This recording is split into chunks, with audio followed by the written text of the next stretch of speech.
नमस्कार. मी भाऊ तोरसेकर. तुम्ही बघतात प्रतिपक्ष. मित्रांनो, सहानुभूती ओसरली.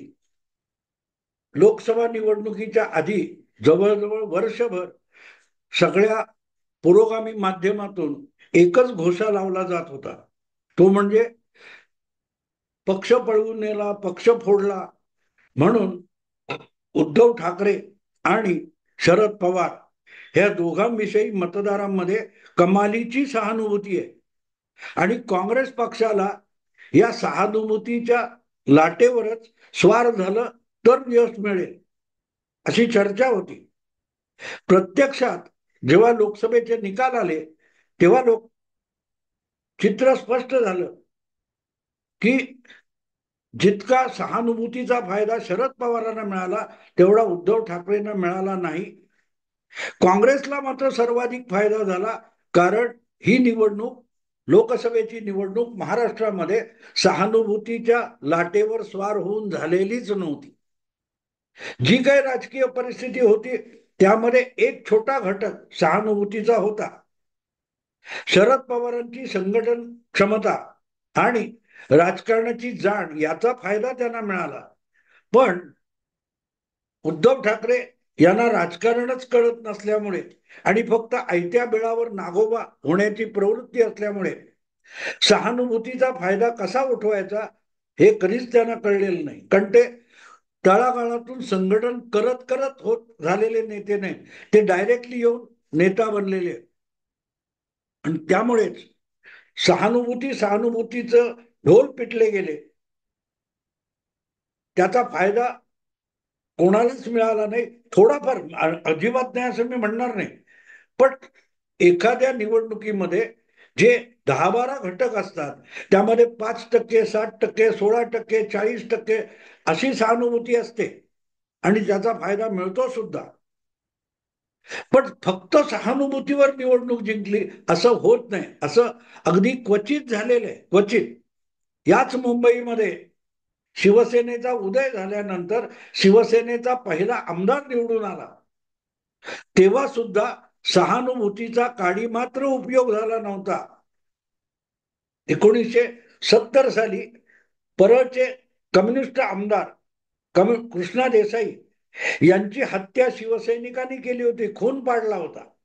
आणि ती जागा रिकामी भरण्यासाठी जेव्हा पोटनिवडणूक झाली तेव्हा तेव्हाचा बीजेपी किंवा आजचा तेव्हाचा जनसंघ आणि आजची बीजेपी अशी जी एक विचारधारा होती ती वगळता शिवसेनेच्या बाजूने कोणीही नव्हता. सगळेच्या सगळे पक्ष, समाजवादी पक्ष, कम्युनिस्ट पक्ष, काँग्रेस पक्ष, लहान मोठे सगळेच्या सगळे पक्ष हे कृष्णा देसाई यांची विधवा पत्नी सरोजिनी देसाई यांना पाठिंबा द्यायला उभे राहिले होते. आणि सरळ सरळ थेट निवडणूक शिवसेना आणि कम्युनिस्ट पक्ष यांच्यात झाली होती.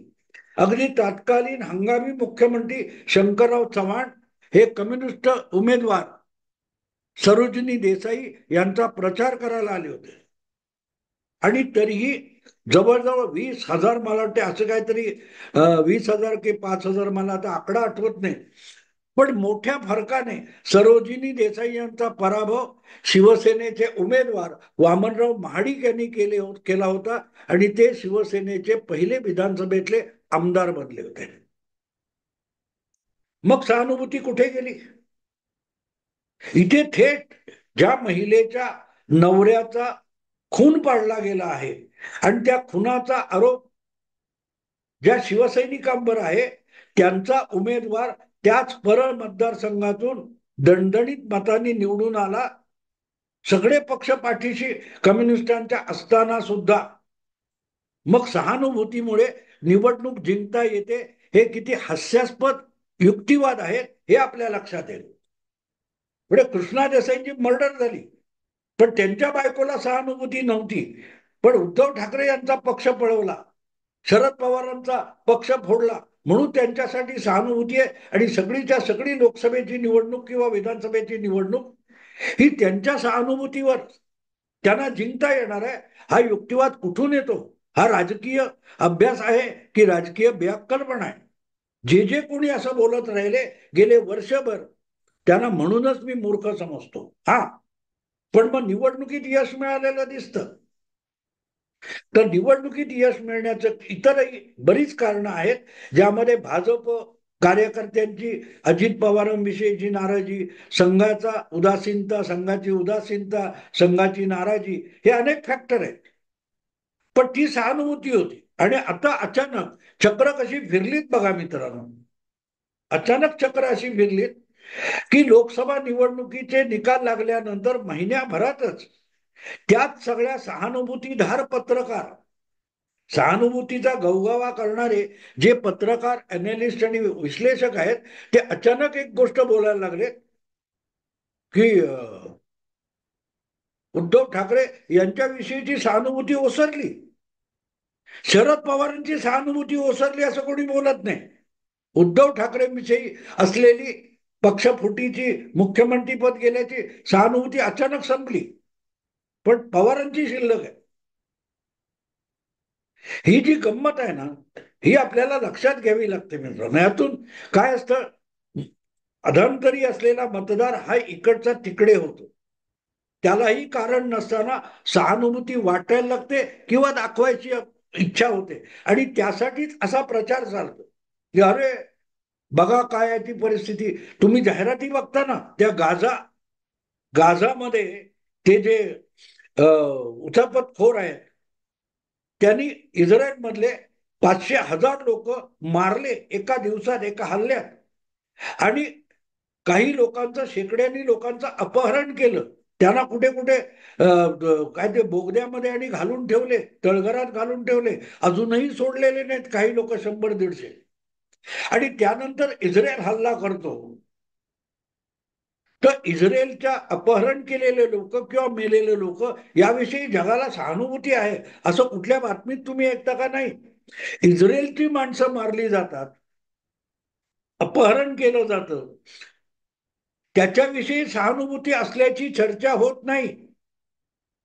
पण त्याच गाझावर किंवा त्याच्या इराण, लेबेनॉन हे लोक जे काय गाझावाल्यांची, पॅलेस्टाईनची जोडून आहेत आणि इस्रायलवर हिंसा करण्यासाठी पाठिंबा देत असतात, त्यांच्यावर हल्ला झाला की जगभर कशी सहानुभूती आहे याचा डंका पिटला जातो. तुम्ही हे आमचे युट्यूबवर आमचे व्हिडिओ बघत असाल, त्याच्यामध्ये एक जाहिराती असतात. लहान कुठचं तरी मूल रडतंय, त्याची आई त्याला जवळ घेते आणि मग बघा ह्या मुलांची अवस्था काय आहे, या मुलांसाठी काहीतरी मदत करा, असं त्या गाझाला मदत करा, आर्थिक मदत करा.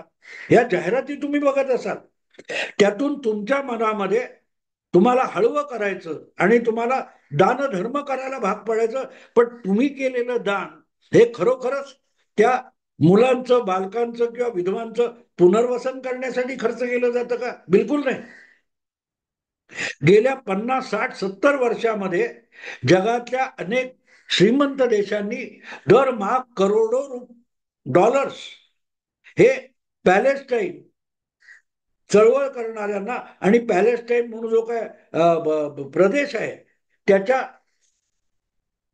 विकासासाठी श्रीमंत देशांनी करोडो डॉलर्स दिलेले. पण पॅलेस्टाईनच्या नेतृत्वाने कधीही त्याचा तिथल्या जनतेच्या भल्यासाठी, कल्याणासाठी वापर केला नाही. हे गरीब म्हणून काय ते तिथल्या दयनीय अवस्थेतल्या मुलांना, महिलांना दाखवायचं आणि त्यातून आले पैसे की त्याचा वापर इस्रायल विरुद्ध वापरण्यासाठी रॉकेट्स खरेदी करणं, बंदुका खरेदी करणं, स्फोटक खरेदी करणं, यासाठी तुम्ही केलेल्या दानाचा वापर केला जातो. तेव्हा सहानुभूती ही काय ती सत्कारणी लागली पाहिजे. पण इथे तुमच्या लक्षात येतं की सहानुभूती सहानुभूती तुम्ही कुठेतरी बघत असाल की ते गरीब पोरग, त्याचा अगदी त्याला खायला प्यायला नाही म्हणून ते भीक मागत असतं, पण नंतर त्याच्याकडे पैसे जमतात, त्याचा आई किंवा बाप त्याच्याकडचे पैसे हिसकून येतात. बाप तर दारुडा असतो. तेव्हा सहानुभूतीचा वाडगा घेऊन फिरणारे जे विश्लेषक पत्रकार आहेत त्यांच्या बाबतीत मला अचानक एक गोष्ट सांगावीशी वाटते की अचानक यांना उद्धव ठाकरेंची सहानुभूती संपली, ओसरली, हे साक्षात्कार कसे आणि कधीपासून झाले? तर त्यांना कामाला लावणारे जे कोणी धूर्त राजकारणी आहेत, ज्यांनी गेले वर्षभर उद्धव ठाकरेंच्या सहानुभूतीचा डंका पिटण्याची कामगिरी सोपवलेली होती, आता उद्धव ठाकरे विधानसभेत सावरता कामा नयेत, त्यांचं खच्चीकरण झालं पाहिजे, तर ते सहानुभूतीचं घोडं आवर्त घ्या हे आदेश आले. आणि ते सगळेच्या सगळे जनानखान्यातले जे पत्रकार आहेत त्यांनी उद्धव ठाकरेंची सहानुभूती संपवून टाकलेली आहे, पण पवारांची सहानुभूती चालू ठेवलेली आहे. आणि म्हणून मग हे सगळे जनानखान्यातले पत्रकार कोणाच्या जनानखान्यातले आहेत हे मी वेगळं सांगायची गरज नाही, वेगळं सांगायची गरज नाही. आणि त्यांचा एक भ्रम असतो, अशा जाहिराती दिल्यामुळे प्रचंड डोनेशन येईल असं अजिबात नाही.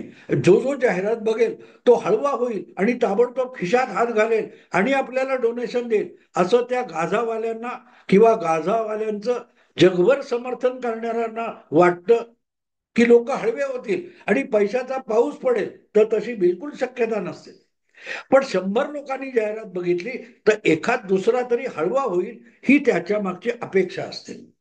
आणि म्हणूनच उद्धव ठाकरे किंवा शरद पवार यांच्याविषयी सहानुभूतीचा डंका जो पिटला जात होता त्यामागे सुद्धा तीच अपेक्षा होती.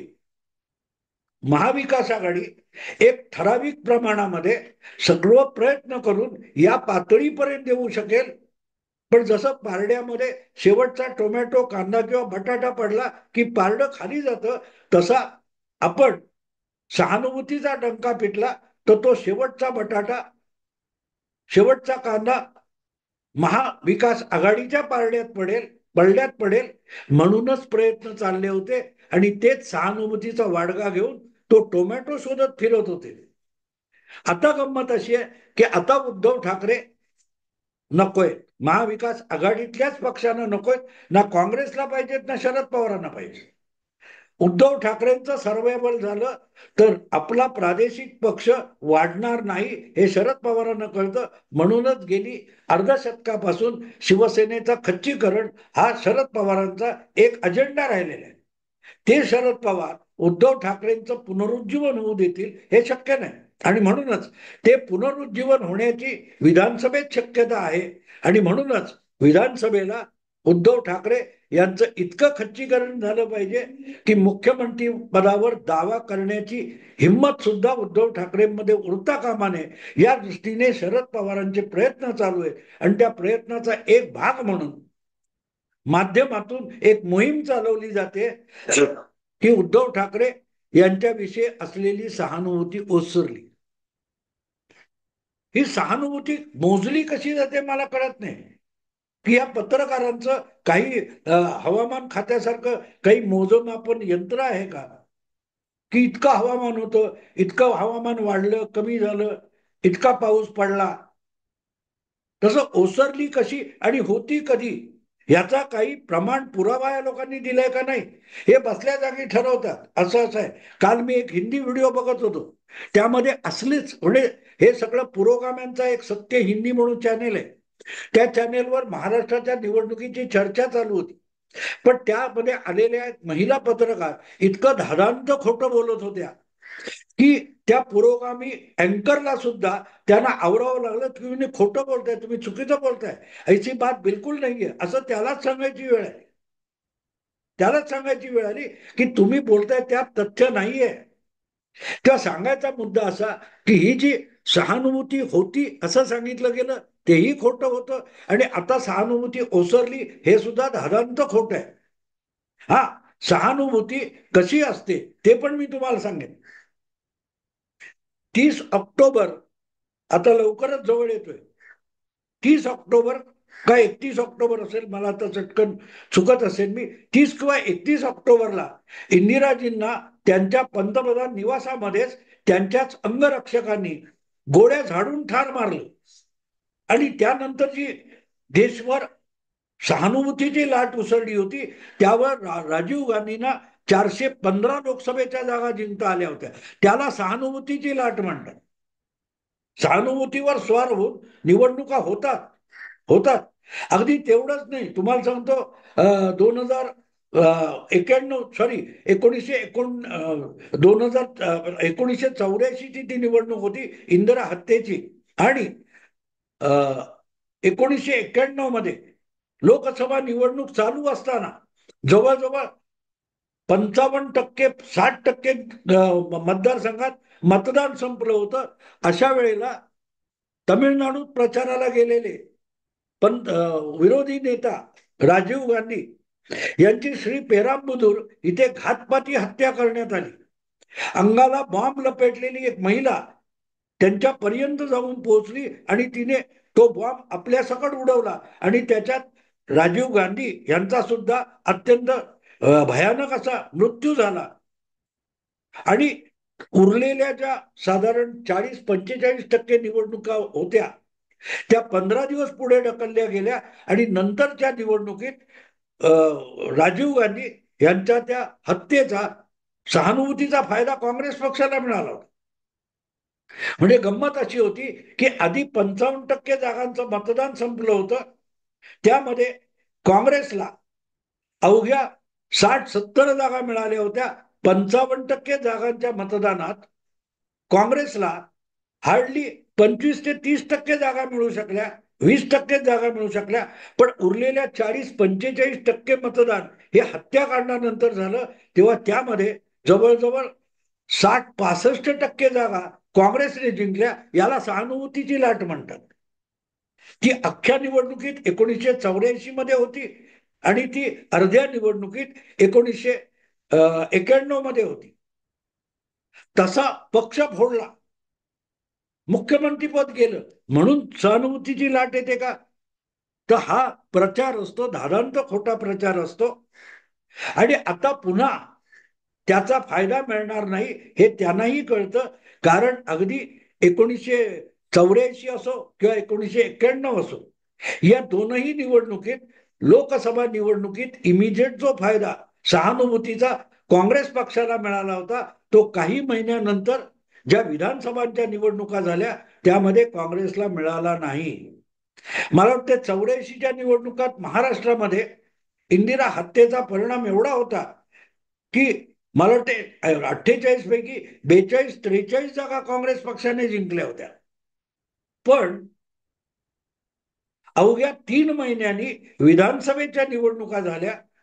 त्या विधानसभेच्या निवडणुकीमध्ये काँग्रेसला महाराष्ट्रात 288 पैकी 161 जागा जिंकता आल्या. त्यांच्या विरोधात शरद पवारांच्या नेतृत्वाखाली पुलोदला 121 जागा जिंकता आल्या. हे लक्षात घेतलं पाहिजे. ती सहानुभूतीची लाट तेवढ्या पुरती होती, पण ती अवघ्या 2 महिन्यात 3 महिन्यात ओसरली. बहुमत मिळालं, पण प्रचंड बहुमत जे अपेक्षित होतं ते मिळू शकलं नाही. आणि आता सुद्धा आपण हरियाणामध्ये बघितलेलं आहे. आणि त्यापेक्षाही मोठी गंमत आहे की मी परवा त्याचा उल्लेख केला होता की त्यानंतर ह्या गोष्टी बिघडत जातात, बदलत जातात. मुद्दा असा आहे की सहानुभूतीचा वाडगा फिरून निवडणुका जिंकता येत नाहीत. हा, तुम्ही जिंकण्याची शक्यता असेल तर त्यामध्ये पारडं जड करायला थोडाफार उपयोग होतो. तेव्हा निर्भय व्हा, निर्भय नका, निर्भय बनो या निर्भय ना बनो, उसका कुछ भी फायदा होने वाला नहीं. पण ज्या सहानुभूतीचा वाडगा फिरवण्याविषयी उद्धव ठाकरेंना अभिमान होता ते आता त्यांना जमिनीवर आपटणार आहे. मला आठवतं 10-12 वर्षापूर्वी आम आदमी पक्ष झालेला नव्हता आणि त्याची नवीन स्थापना झालेली होती. अशा वेळेला एका चॅनेलवर बोलताना हिंदुस्तान टाइम्स, हिंदी आवृत्ती जी आहे हिंदुस्तान टाइम्सची, त्याचे संपादक विनोद शर्मा होते. त्यांनी फार सुंदर सांगितलं होतं त्या उत्साही आम आदमी पार्टी वाल्यांना कि ये मीडिया आपको सर पर उठा लेगा, चने के झाड़ पर चढ़ाएगा, लेकिन एक दिन यही आपको पटकेगा जमीन पर. उद्धव ठाकरेंची अवस्था सहानुभूतीच्या लाटेवर स्वार होऊन नेमकी ती झालेली आहे. सहानुभूतीने विधानसभेला काडी मात्र फायदा मिळणार नाही, कारण तो लोकसभेला सुद्धा मिळालेला नव्हता. हा, पण असा वाडगा फिरवणारे विश्लेषक आहेत, पत्रकार आहेत, एजन्सीज आहेत, त्यांचा धंदा मात्र होऊन गेलेला असतो. असो मित्रांनो, आता थांबतो. आवडलं लाईक करा, शेअर करा, प्रतिपक्षाला सबस्क्राईब करा.